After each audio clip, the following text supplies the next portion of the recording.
SR7 TV news కి స్వాగతం. వనపర్తి జిల్లాలో సురవరం ప్రతాప్ రెడ్డి 130వ జయంతి ఘనంగా నిర్వహణ. మాజీ మంత్రి సింగిరెడ్డి నిరంజన్ రెడ్డి అధ్యక్షతన దాచ సులోచనమ్మ ఫంక్షన్ హాల్లో సురవరం ప్రతాప్ రెడ్డి 130వ జయంతి ఉత్సవాలు ఘనంగా జరిగాయి. జ్యోతి ప్రజ్వలనతో సభ ప్రారంభమైంది. ఆర్ఎస్ ప్రవీణ్ కుమార్, వి ప్రకాష్, గిరిజా మనోహర్ బాబు, తంగెళ్ల శ్రీదేవిరెడ్డి ముఖ్య అతిథులుగా పాల్గొన్నారు. నిరంజన్ రెడ్డి మాట్లాడుతూ సురవరం గారిని బహుముఖ ప్రజ్ఞాశాలి, తెలంగాణ వైతాళికుడు అని కొనియాడారు. ఈ సందర్భంగా మన కళా నిజం పుస్తకాన్ని ఆవిష్కరించారు. తెలంగాణ ఉద్యమం, కేసీఆర్ హయాంలో సంక్షేమంపై వ్యాసాల సంకలనమేది. సాహితీవేత్తలు, బీఆర్ఎస్ నాయకులు పెద్ద సంఖ్యలో పాల్గొన్నారు. Reporting by SR7 TV news reporter Wanaparthy జిల్లా ఇన్ఛార్జ్ కేపీరెడ్డి. తెలంగాణ సమాజం కోసం తమ విద్వత్తుతో సేవలందించినటువంటి మహనీయులకు కూడా ఈ సందర్భంగా మేము నివాళులు అర్పించాలనుకుంటున్నాం. కాబట్టి జ్యోతిని ప్రకాశింపజేసిన అనంతరం సురవరం ప్రతాప్ రెడ్డి గారి చిత్రపటానికి, అలాగే ఆచార్య ఎస్వి రామారావు గారి చిత్రపటానికి పూలమాలను అలంకరించవలసిందిగా మా అతిథి వారిని సవినయంగా మేము ప్రార్థిస్తున్నాం, విజ్ఞప్తి చేస్తున్నాం.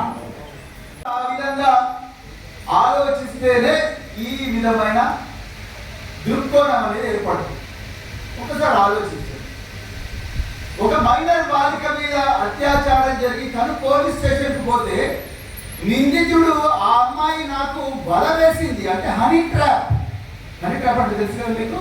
హనీ ట్రాప్ అంటే నన్ను లోపరుచుకోవడం కోసం నా మీదనే వల వేసింది అని చెప్పి ఆమె మీద కేసు పెట్టారు. అది హనీ ట్రాప్ అని ఆ అమ్మాయి ఇచ్చిన కంప్లైంట్ తెలుసుకునే లోపలే ప్రపంచం అంతా కూడా హనీ ట్రాప్ ఇది కొంచెం వచ్చేసింది.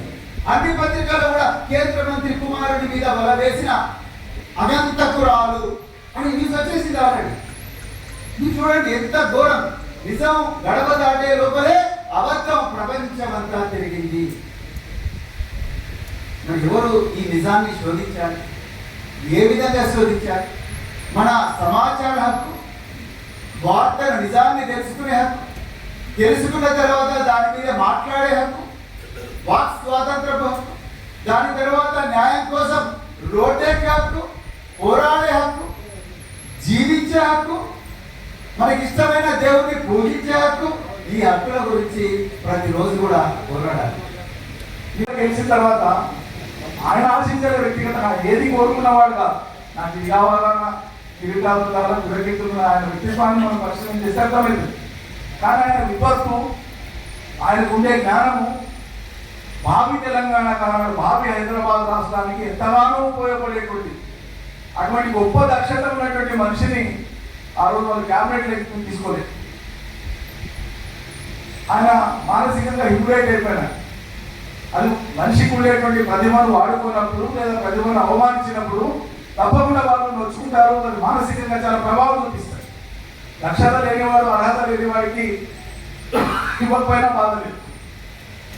అర్హత, అన్ని రకాల దక్షత ఉన్నటువంటి వాడు ప్రజల కోసం పరితపించేటువంటి వాటికి అవకాశం రానప్పుడు అది అవమాన రీతిగా ఉంటుంది. అది ఆయన మనస్సు మీద చాలా వేదన కలిగించింది, మనసుకు భారమైంది.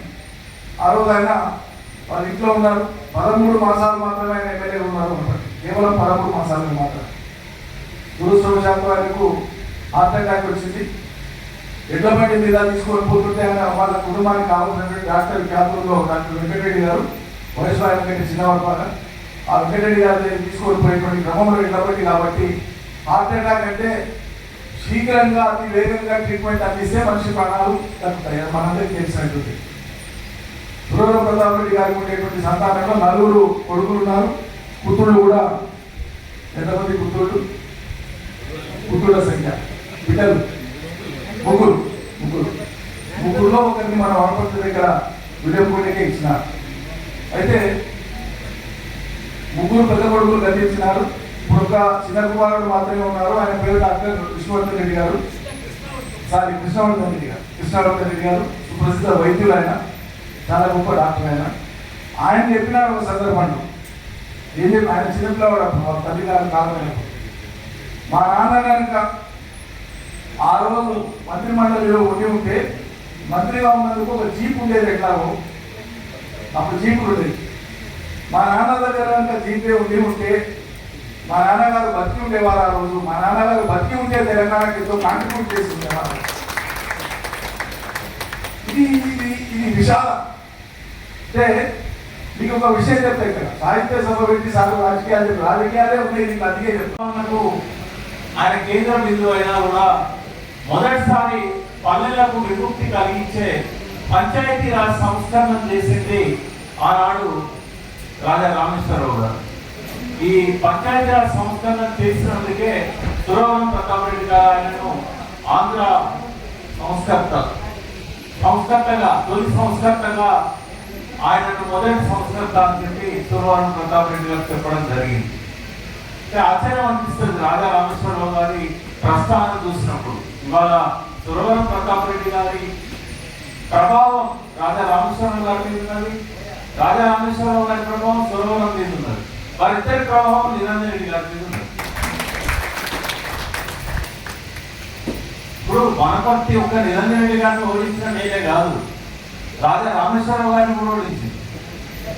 ప్రపంచానికే ఒక గొప్ప పరిపాలనా సంస్కర్తగా మొదటిసారి, అంటే ఎవరైతే భారతదేశానికి పంచాయతీరాజ్ సంస్కరణ తీసుకొచ్చారో బల్దేవ్ సంస్కరణల కంటే ముందు 10 ఏళ్ల ముందు పంచాయతీరాజ్ సిస్టాన్ని తీసుకొచ్చిన అదొక్కటే కాదు, సరళా సాగర్ ఒక అద్భుతమైన సైఫోన్ సిస్టమ్ ని ఎక్కడో టెక్నాలజీ తీసుకొచ్చి మహబూబ్ నగర్ లాంటి మారుమూల పల్లెటూళ్ళల్లో తన డబ్బుతోని ఆయన 1947లోనే సరళా సాగర్ కి తన క్లోజ్ ఫ్రెండ్ అయిన ఒక ఇంజనీర్ ని విదేశాలకు పంపి ఆయన ద్వారా ఆ సరళా సాగర్ ఆయనే నిర్మించడానికి రూపకల్పన చేశాడు.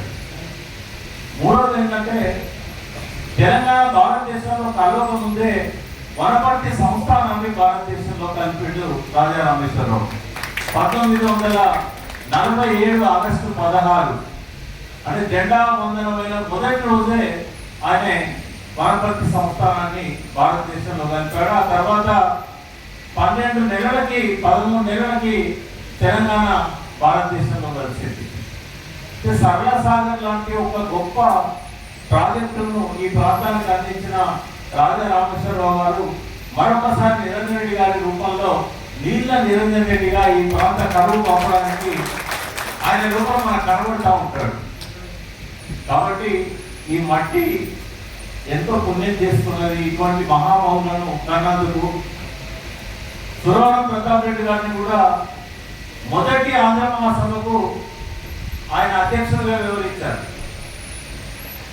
మళ్ళీ ఎన్నడూ కూడా ఆయనకు ఆ పదవి ఇవ్వలేదు. వాళ్ళు ఎందుకు ఇవ్వలేదంటే ఆయన పేరులో రెడ్డి ఉంది, కానీ ఆయనే అంటరానితనం పోవాలని తీర్మానం చేశాడు. ఆ మొదటి జోగిపేట మహాసభలో మార్చి నెలలో జరిగింది 1930లో. ఆయన ఏమేం చేశాడంటే బాల్య వివాహాలు రద్దు చేయాలని తీర్మానం చేశాడు.